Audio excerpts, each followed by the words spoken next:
Bonjour, bienvenue dans la série sur la physique des particules.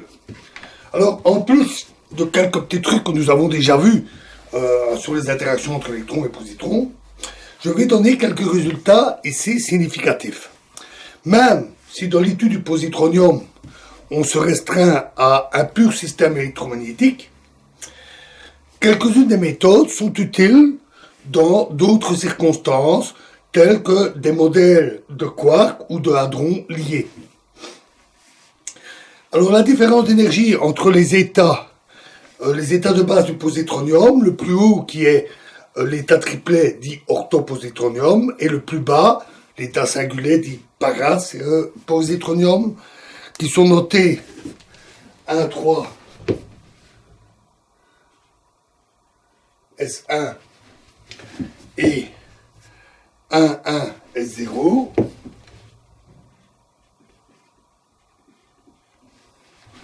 ou en notation spectroscopique N exposant de S plus 1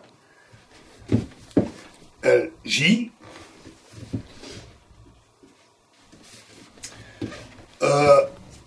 a été mesuré avec une grande précision.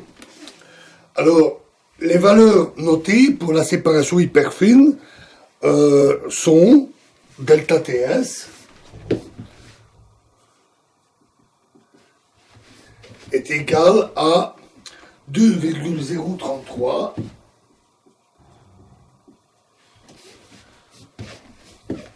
890 CS fois 10 exposant 5 MHz, un résultat obtenu par Mills et Berman, ou 2,033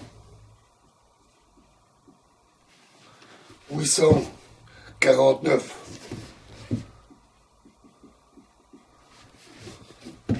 12 fois 10, 5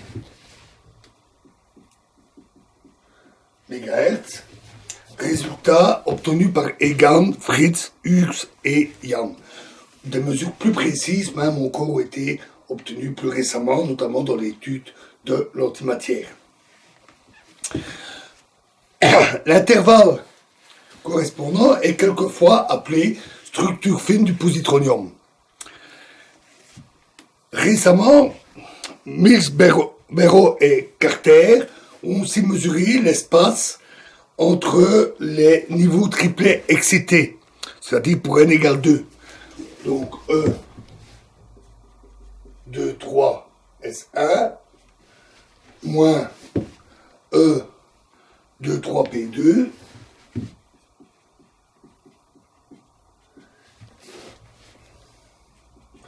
est égal à 8624 plus ou moins 2,8 MHz.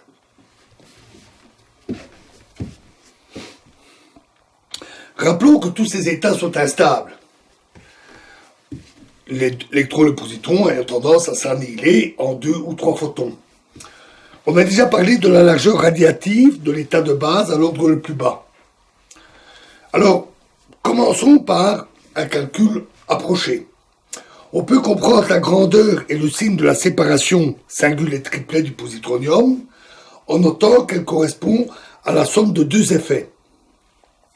L'interaction magnétique entre les spins est donnée par l'estimation de Fermi, que l'on fait avec l'hydrogène, en termes de paramètres ici électron-positron, avec des facteurs gyromagnétiques égaux à 2. Elle s'écrit delta EB égale E carré sur 6m carré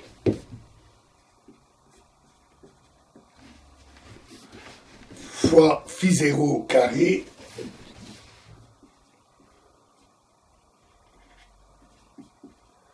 fois la moyenne sigma 1, sigma 2.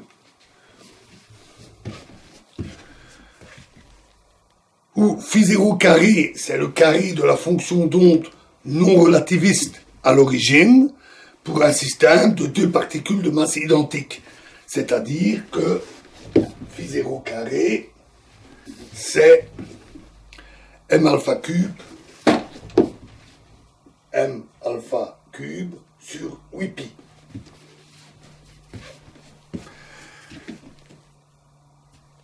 On doit aussi tenir compte d'un nouvel effet qui ne se retrouve pas avec l'hydrogène, qui correspond au canal annihilation, qui contribue à une énergie d'interaction d'ordre alpha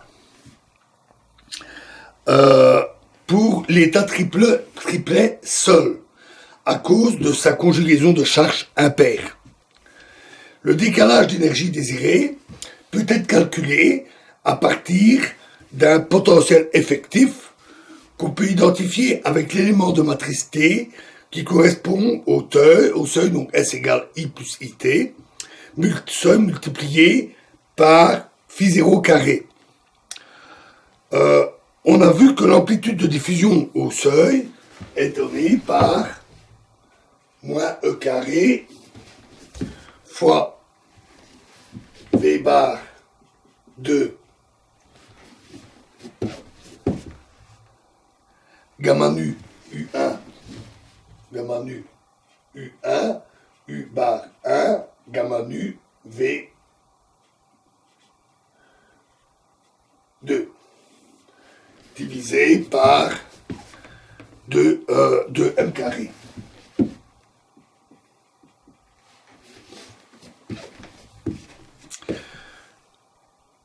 Alors, on doit faire attention aux signes. Hein. Et U est le spinner électron, V est le spinner du positron, au seuil, et on a U1 égale Xi1, 0, U bar 1 est Xi1 croix 0, V2 est égal à la conjugaison de charge appliquée à U croix 2, c'est-à-dire 0 moins I sigma 2 xi 2 croix moins I sigma 2 xi 2 croix. Et on trouve facilement les autres, le V bar 2. L'élément de matrice s'écrit explicitement, en utilisant cela, moins E carré sur 4m carré fois xi 2 croix moins I sigma 2 fois sigma, ici le vecteur des matrices, fois xi1 fois xi1 fois xi1 croix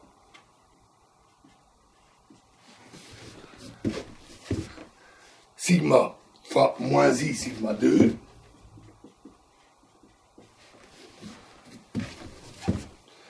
fois xi2 croix transposé. Et ici, c'est pas xi2 croix, mais xi2 transposé. Fois xi2 croix transposé. Et après un peu d'algèbre, on trouve que c'est égal à E carré sur 4m carré, sans le moins, fois 3 demi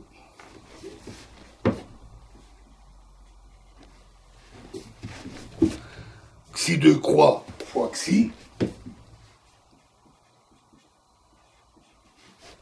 fois xi 2 fois xi 1 croix fois xi 1 plus 1 demi xi 2 croix sigma fois xi 2 fois xi 1 croix sigma xi 1. Xi 1 croix sigma xi 1.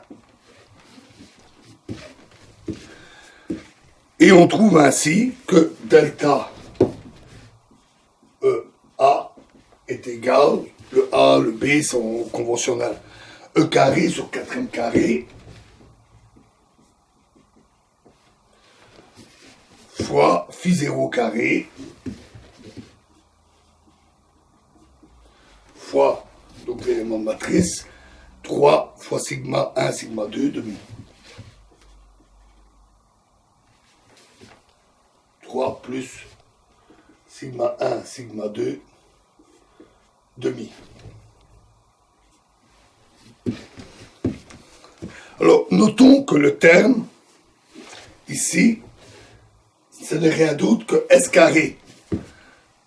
Donc, le vecteur de spin, avec S égale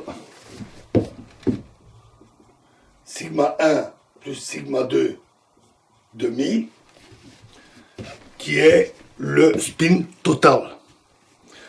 Donc, il contribue seulement à une quantité positive pour le triplet, puisque l'état singulier a un spin 0.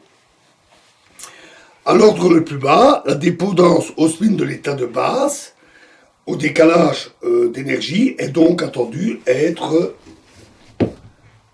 delta EB plus EA est égal à E carré sur 2m carré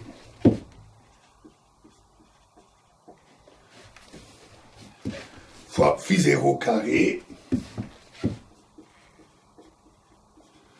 fois sigma 1, sigma 3, sigma 2 sur 3, pardon, sigma 1, sigma 2 sur 3, plus S carré demi.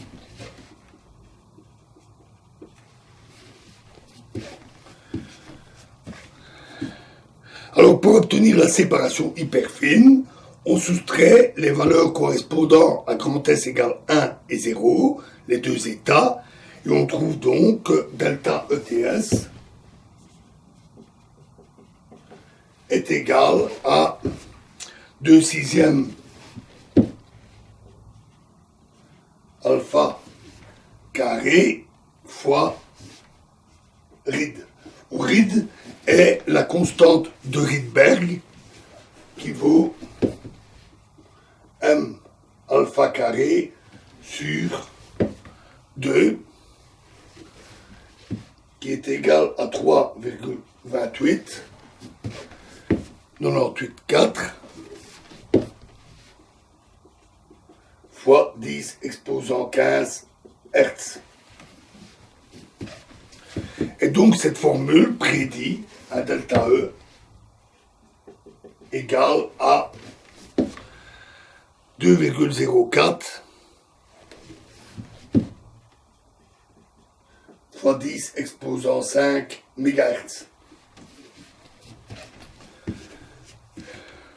Si on compare aux résultats expérimentaux, la comparaison est plutôt favorable, au moins pour les deux premières décimales. Donc à l'ordre alpha. Alors c'est heureusement 2 fois plus grand que l'ordre de grandeur de la désintégration à 2 photons pour l'état singulier. Celui-ci est gamma alpha, en 2 gamma est égal à alpha cube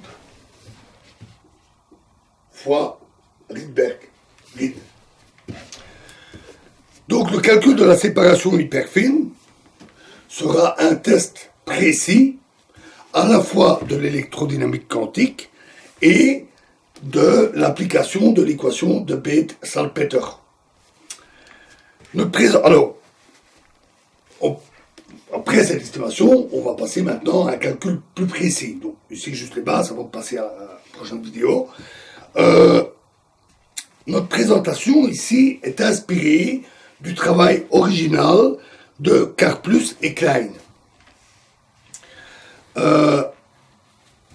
Notre point de départ est l'analogue de l'équation de Bethe-Salpeter. Donc quand on avait vu les problèmes de de formulation intégrale. Tout à la fin, on avait l'équation de Bethe-Salpeter, juste avant de passer à l'étude des états liés. Ce sera notre point de départ, mais ici formulé dans le canal électron-positron. L'amplitude d'état liés est égale à 0 phi x phi bar y grand P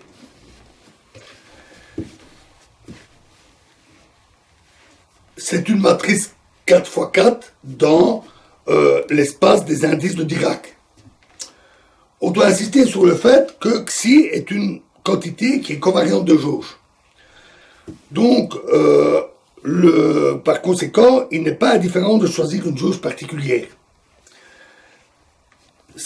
Une fois que Xi satisfait une équation approximativement soluble. En pratique, puisque les vitesses relatives des électrons-positrons, on est à des énergies de liaison relativement basses, ces vitesses relatives sont petites.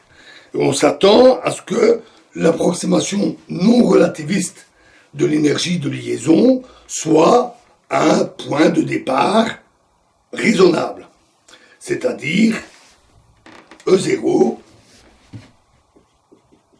égale 2m moins m